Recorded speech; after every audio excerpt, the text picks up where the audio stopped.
Utakatifu na uovu huanzia kwenye fikra zako. Vivyo hivyo, umaskini na utajiri huanzia kwenye fikra zako. Karibu ndugu mpendwa kwenye channel yetu hii ya YouTube ambapo tunatoa elimu ya maisha ili kukujenga kiakili, kiroho na kimtazamo. Leo tunaenda kuangalia katika video hii nguvu ya fikra, nguvu ya kufikiri. Swali muhimu. Kwanza nianze na swali ambalo wazee wengi hujiuliza, na mara nyingi nimekutana watu wengi wanaanza niambia nizungumuzie kuhusiana na swali hili. Kwa nini vijana wengi wa siku hizi wanabatizwa? Wanampokea Kristo kama Bwana na Mwokozi wa maisha yao, lakini mabadiliko hayaonekani.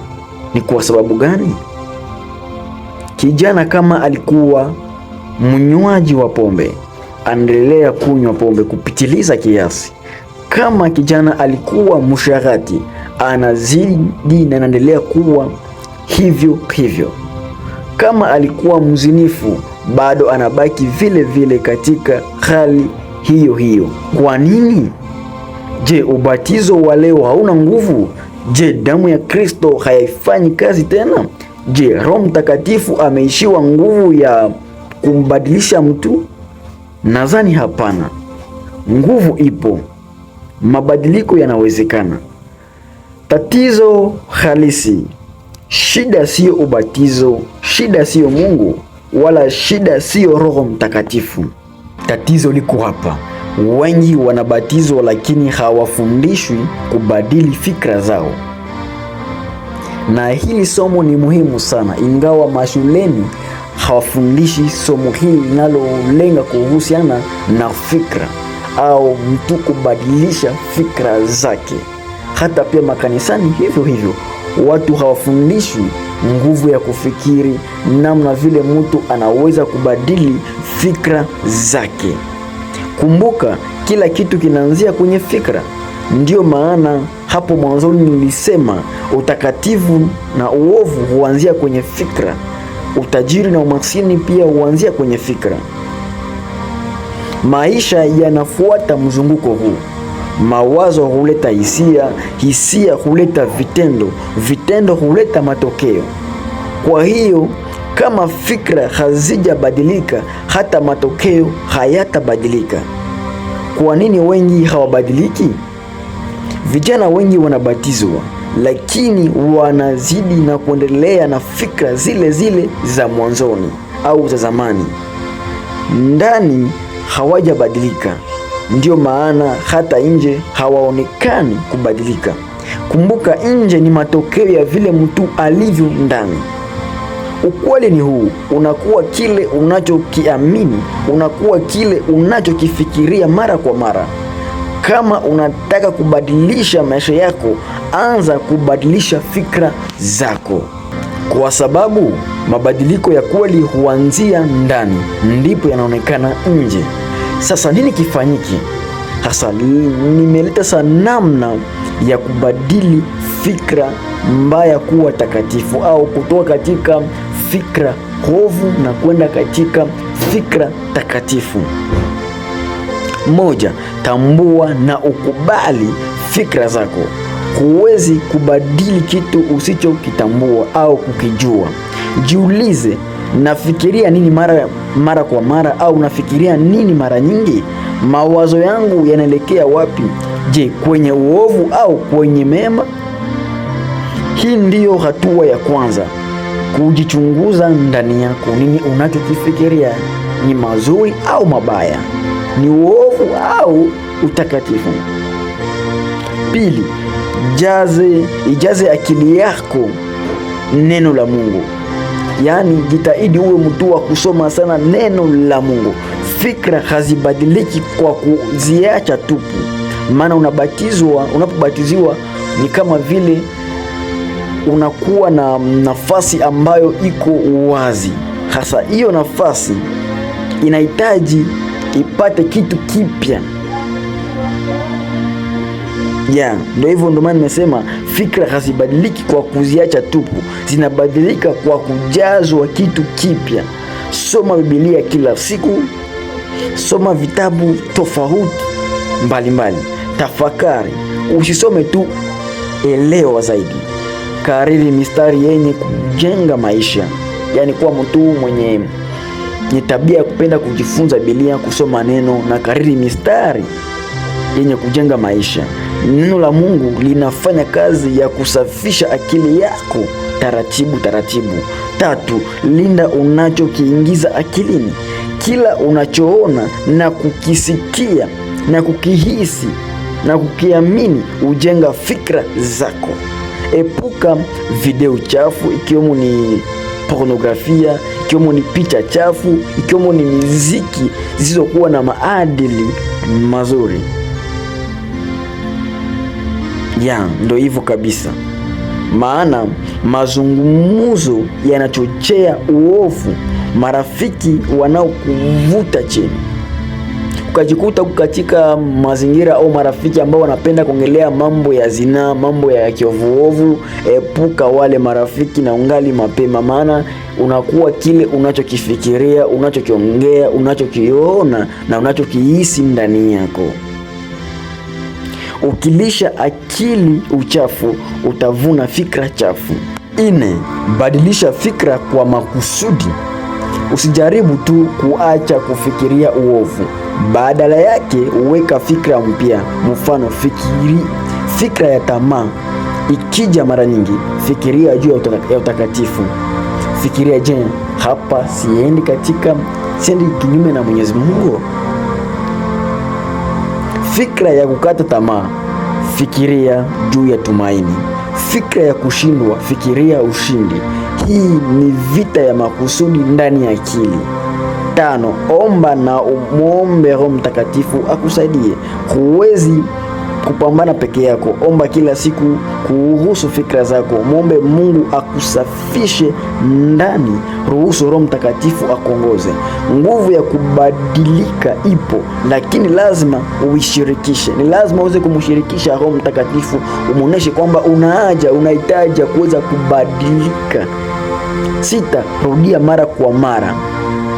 Kubadili fikra sio siku moja, sio kitu cha siku moja, hapana. Ni mchakato, yani ni prosesi, ni vita ya kila siku, ni mazoea mapya. Unavyorudia ndivyo akili yako inavyozoea njia mpya. 7, badilisha mazingira yako. Mazingira yana nguvu sana. Kuwa karibu na watu wanaokujenga, wanaongea maneno chanya, maneno yenye matumaini. Sikiliza mafundisho mazuri. Nenda YouTube, tafuta video zinazozungumzia vitu ambavyo ni vizuri na wala sio vitu vya kupoteza. Jiweke kwenye mazingira ya kiroho. Mazingira mazuri yanasaidia fikra kukua pamoja na kuwa na mtazamo mzuri. Elewa hili, fikra zako ni kama shamba. Unachopanda ndicho utakachovuna. Ukipanda mema, utavuna utakatifu. Ukipanda mabaya, lazima utavuna uovu. Neno ya kukumbuka: usiruhusu kila wazo kuishi ndani yako. Chagua lipi libaki na lipi liondoke. Sasa tuangalie namna ya kubadili fikra za kimaskini kuingia kwenye fikra za kitajiri. Kumbuka, umaskini au utajiri huanza kichwani kabla haujaonekana mfukoni.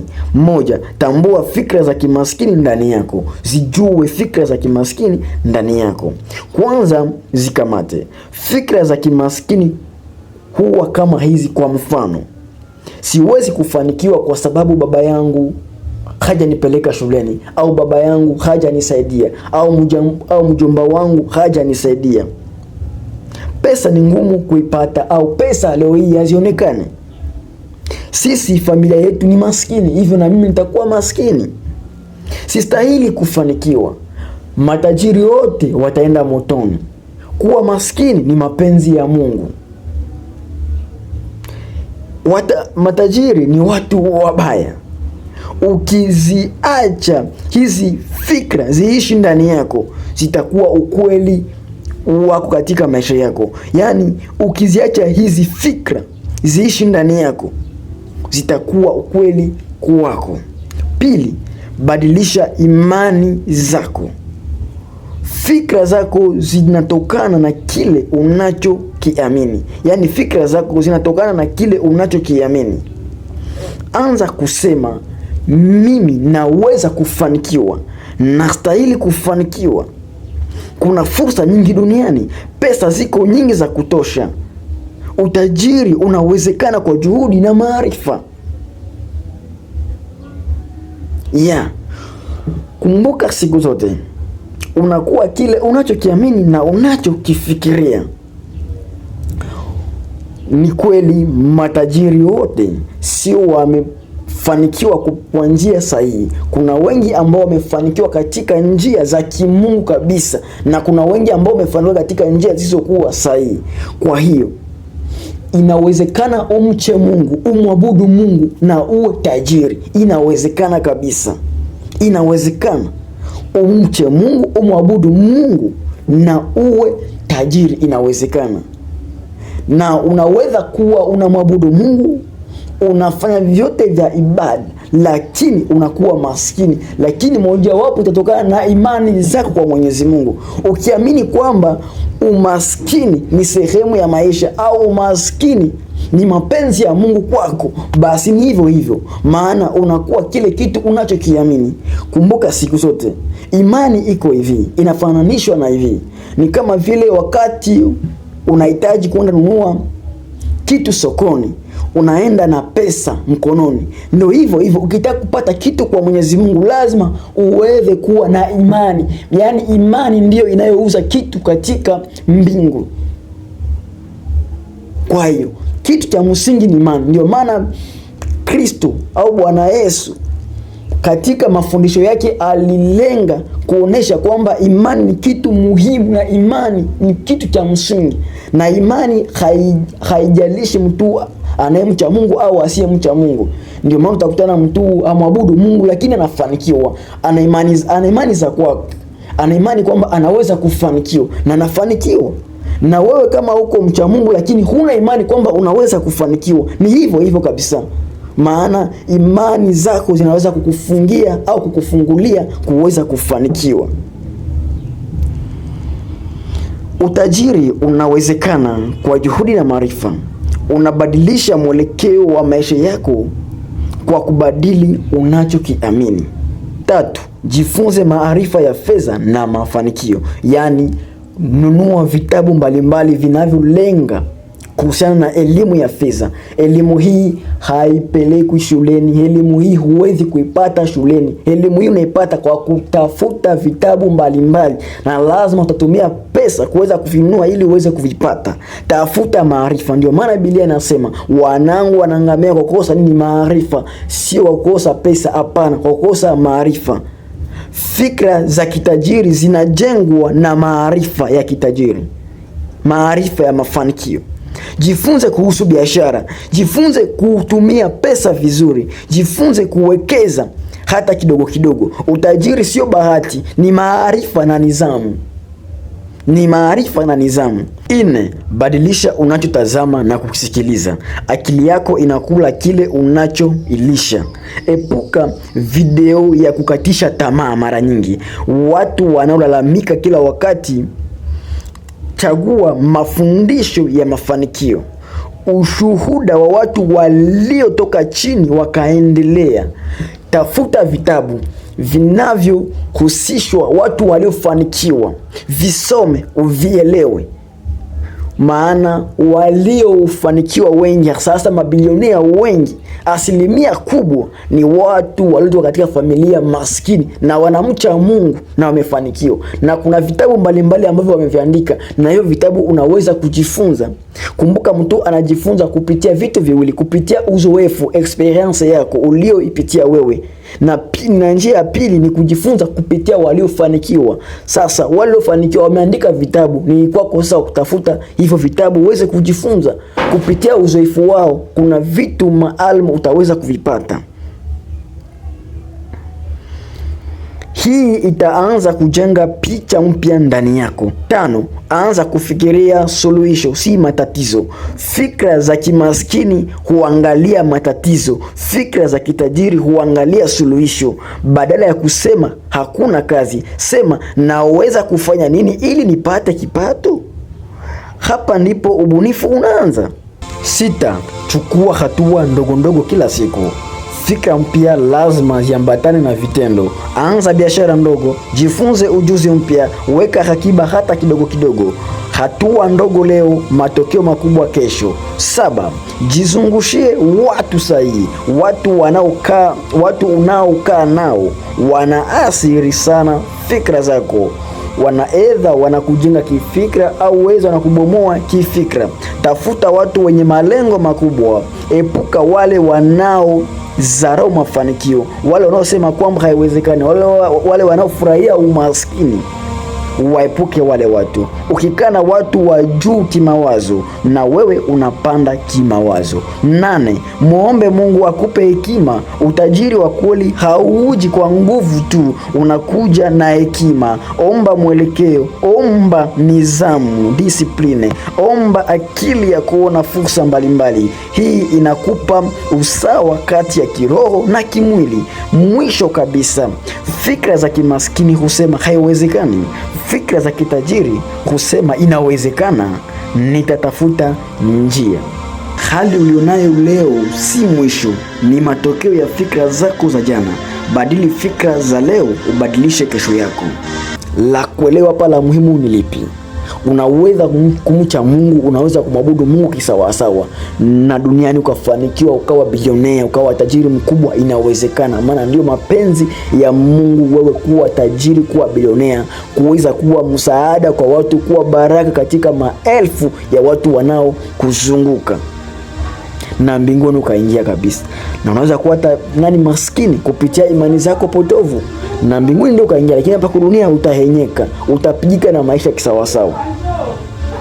Kuwa tajiri, kuwa maskini tatokana na imani zako.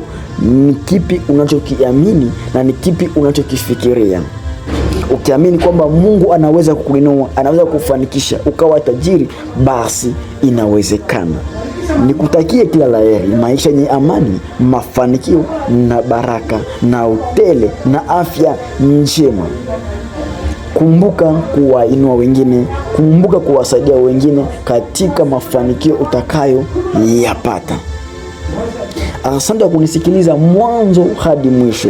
Unaweza kulike na comment, niambie nini ambacho umekijifunza katika video hii, na unaweza kumtumia mtu linki hii ili aweze kujifunza kupitia video hii ambayo tumetoka kujifunza. Na kama hujasubscribe, basi unaweza kusubscribe, maana tunakuwa bora zaidi ya jana.